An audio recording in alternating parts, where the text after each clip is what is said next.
ವಿದ್ಯಾರ್ಥಿಗಳು ಅಂಕದ ಜೊತೆಗೆ ಉತ್ತಮ ಸಂಸ್ಕಾರವನ್ನು ರೂಢಿಸಿಕೊಳ್ಳಬೇಕು. ಆ ನಿಟ್ಟಿನಲ್ಲಿ ಪಾಲಕರು ಮತ್ತು ಶಿಕ್ಷಕರು ಸೂಕ್ತ ಮಾರ್ಗದರ್ಶನ ನೀಡಬೇಕೆಂದು ಕುಮಟಾ ಪುರಸಭೆ ಅಧ್ಯಕ್ಷೆ ಸುಮತಿ ಭಟ್ ಕರೆ ನೀಡಿದರು.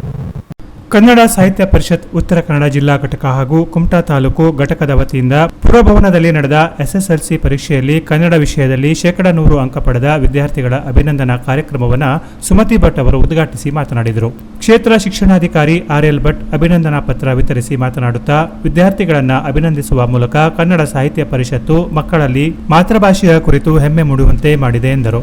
ಸಮಾರಂಭದ ಅಧ್ಯಕ್ಷತೆ ವಹಿಸಿದ್ದ ಕಸಾಪ ಉತ್ತರ ಕನ್ನಡ ಜಿಲ್ಲಾ ಘಟಕದ ಅಧ್ಯಕ್ಷರಾದ ಬಿಎನ್ ವಾಸರೆ ಕಳೆದ 3-4 ವರ್ಷಗಳಲ್ಲಿ ಕನ್ನಡ ಸಾಹಿತ್ಯ ಪರಿಷತ್ತು ಜಿಲ್ಲೆಯಾದ್ಯಂತ 5,000ಕ್ಕೂ ಹೆಚ್ಚು ವಿದ್ಯಾರ್ಥಿಗಳನ್ನು ಅಭಿನಂದಿಸಿದೆ. ಇಷ್ಟು ದೊಡ್ಡ ಪ್ರಮಾಣದಲ್ಲಿ ವಿದ್ಯಾರ್ಥಿಗಳನ್ನು ಸನ್ಮಾನಿಸುತ್ತಿರುವುದು ನಮಗೆ ಹೆಮ್ಮೆಯ ಕ್ಷಣವಾಗಿದೆ ಎಂದು ಸಂತಸ ವ್ಯಕ್ತಪಡಿಸಿದರು. ನೌಕರರ ಸಂಘದ ಅಧ್ಯಕ್ಷ ವಿನಾಯಕ ಭಂಡಾರಿ, ಪ್ರೌಢಶಾಲಾ ಶಿಕ್ಷಕರ ಸಂಘದ ಅಧ್ಯಕ್ಷರಾದ ಅನಿಲ್ ರೋಡ್ರಿಗಸ್, ಬೀರ್ದಾಸ್ ಗುನಗ, ವಕೀಲರ ಸಂಘದ ಅಧ್ಯಕ್ಷರಾದ ಶ್ರೀಧರ್ ಶಾನ್ಬಾಗ್, ಕೋಶಾಧ್ಯಕ್ಷ ಅರವಿಂದ್ ನಾಯ್ಕ್, ಪಾಂಡುರಂಗ ವಾಗ್ರೇಕರ್ ವಿದ್ಯಾರ್ಥಿಗಳನ್ನು ಅಭಿನಂದಿಸಿ ಮಾತನಾಡಿದರು.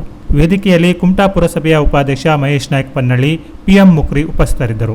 ಕಸಾಪ ತಾಲೂಕು ಘಟಕದ ಅಧ್ಯಕ್ಷರಾದ ಪ್ರಮೋದ್ ನಾಯ್ಕ್ ಸರ್ವರನ್ನ ಸ್ವಾಗತಿಸಿದರು. ವಿಜಯ್ ಗುನಗ ವಂದಿಸಿದರು. ನಾಗರಾಜ್ ಶೆಟ್ಟಿ, ದಯಾನಂದ ಬೆಳಗು ನಿರೂಪಿಸಿದರು. Canara plus news, Kumta.